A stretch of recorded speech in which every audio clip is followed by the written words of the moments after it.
Welcome to another episode of Speaking Through the Fog. This is Miranda Largaspada, and I am here with one of my family members because this is the family segments of my blog. So this is my sister, Michaela. Go ahead and introduce yourself. Hi, I'm Michaela. I am a Starbucks barista currently. I do charcoal art on commission sometimes. And I'm 24 and I am her younger sister. Very nice. That was beautiful. Thank you. I know, thank you. You're welcome. Okay, so how was growing up with me, and how would you describe me before I got sick, basically?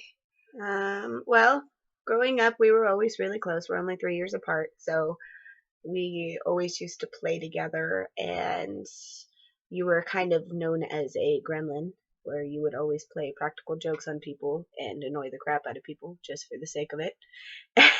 And I was the more sensitive, cryy type, which made it all the more fun for you to pick on me. And and then you were always a big socialite. You always had like all your friends, and you were always into all the cool stuff. I wanted to be in all the cool stuff with you, like Powers or like Spice Girls, but no, that was too cool for me.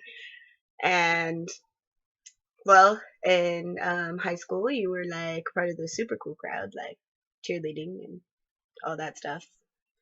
So, I mean, I would say you were a very social, happy, jokey person. When did you start first noticing that I was getting sick, and what were the symptoms that you first noticed?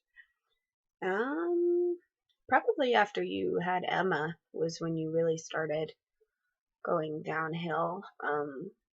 The first thing was you were always saying you were really dizzy. Like you couldn't focus. That was probably the first thing I noticed, is you would always say, oh, hold on a second, I'm really dizzy, so it'll give me a second and I'll to focus, and I'll say it again. Did it worry you back then that I was like that, or was it easy to kind of blow off? Or well, I mean, it was worrisome, but not as worrisome as it is now per se. I mean, you were dizzy, but that could have been like a whole range of things, like maybe an ear infection or like low blood sugar. So it was probably like at that point in time, we just figured it was an easily solved issue. When did you start realizing that my health issues were becoming serious, and what were you noticing? I mean, the most serious time that I really started thinking, wow, this is a big issue, is when you started after Ashlyn. You had Ashlyn, and then you were kind of at home all the time, and it was hard for you to kind of balance everything with the two kids. And I mean, it started getting really bad when you would just faint, and then everybody was like nervous to let you do anything because we had no idea why you were just doing that. What was the worst episode of me being sick that you witnessed personally?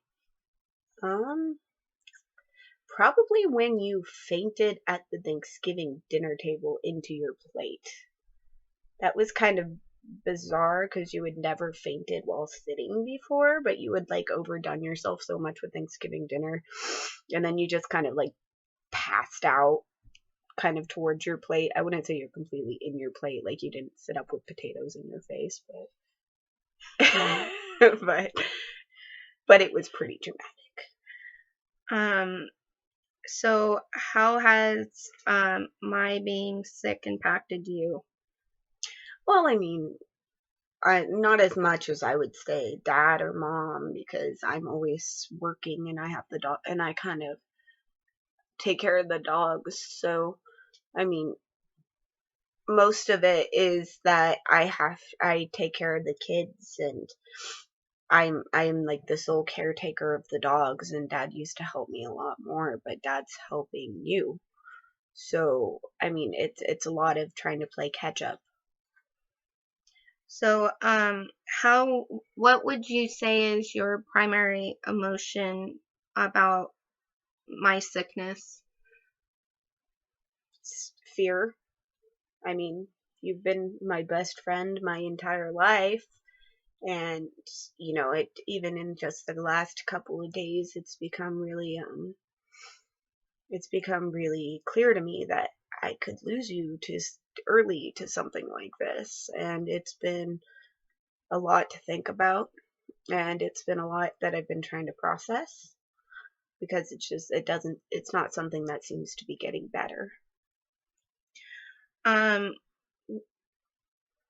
how did you feel when you first heard about, when I first told you that I had chronic fatigue syndrome? Relief, actually. We had been looking for a diagnosis for so long. At that point, I had already told people, like Aunt Brenda, and that I didn't think what you had was going to be something that was going to be easily fixed.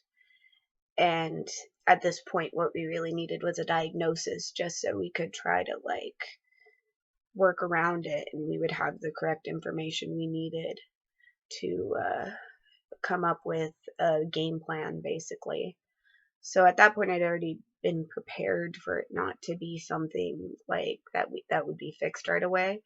But I just really wanted a diagnosis, and so it was a great relief that they actually figured out something. What did you know about chronic fatigue syndrome when I was first diagnosed? Like, what was your initial impression of chronic fatigue syndrome? Well, I had actually watched a documentary 6 months before that where I had said it seemed a lot like your symptoms, and I thought maybe that's what you had. So I mean, I wasn't necessarily surprised that that was the diagnosis because I was kind of like, called it. But um, I knew a little bit from seeing the eyewitness testimonies on the documentary and kind of the BPM monitor thing and that sort of thing, but I didn't know how hard it was going to be and how much stigma there was against it, per se. And what do you know about chronic fatigue syndrome now that you didn't know about before?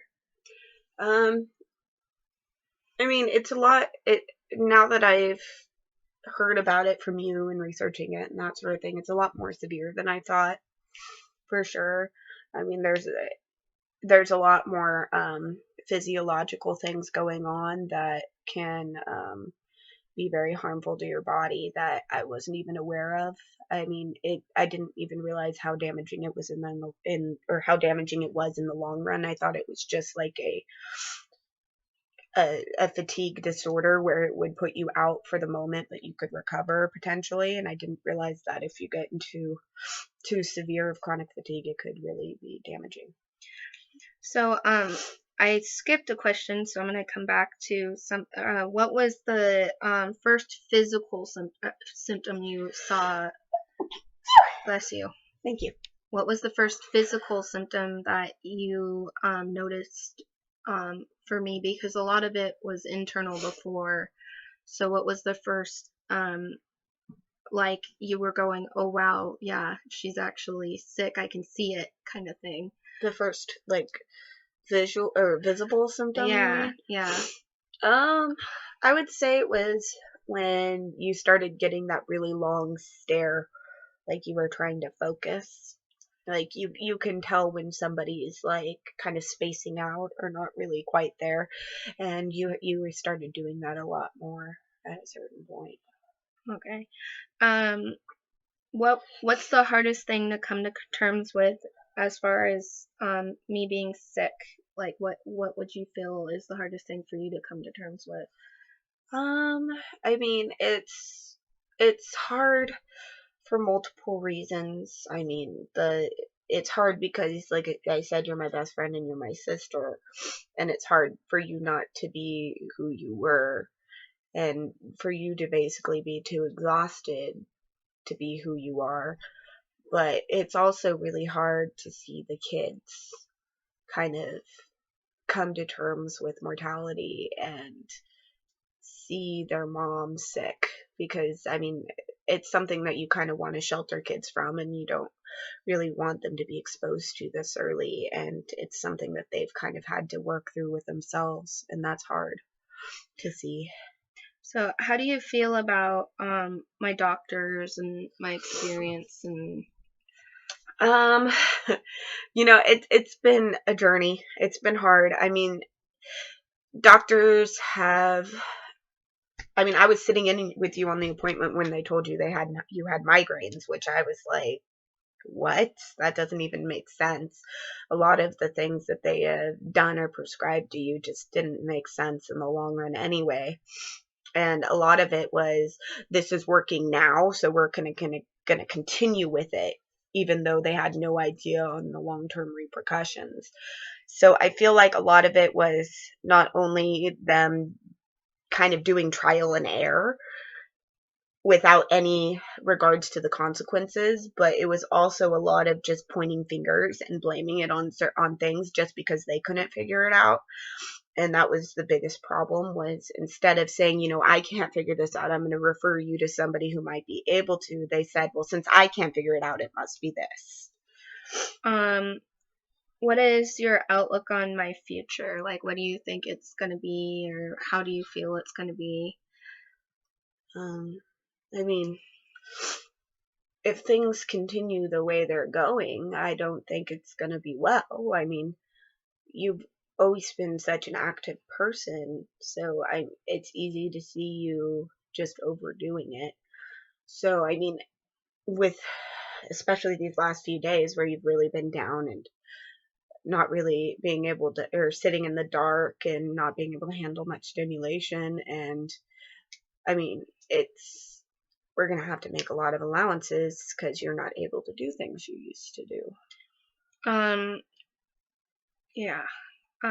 Oh, how do you feel about my recent, like, delving into, like, activism and doing the video blog and kind of, like, trying to put chronic fatigue out there and all that?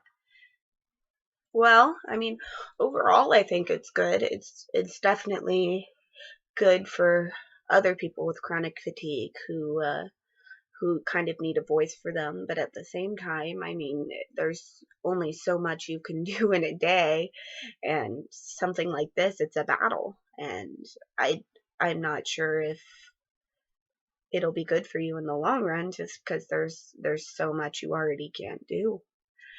Okay, is there anything you want to add as we're wrapping up? We got about a minute and a half.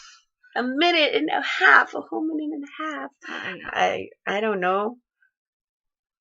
Anything you want to say about chronic fatigue syndrome? Anything about me being sick or being a family member of someone who's sick? Or I mean, being a family member of somebody who's sick, you always think it's about the person who's sick, and that the person who's sick is the person who gets all the attention, and that's the way it should be. But at the same time, there's always that kind of team behind behind the scenes that's kind of having to, take care of things that the sick person can't take of and take care of the sick person.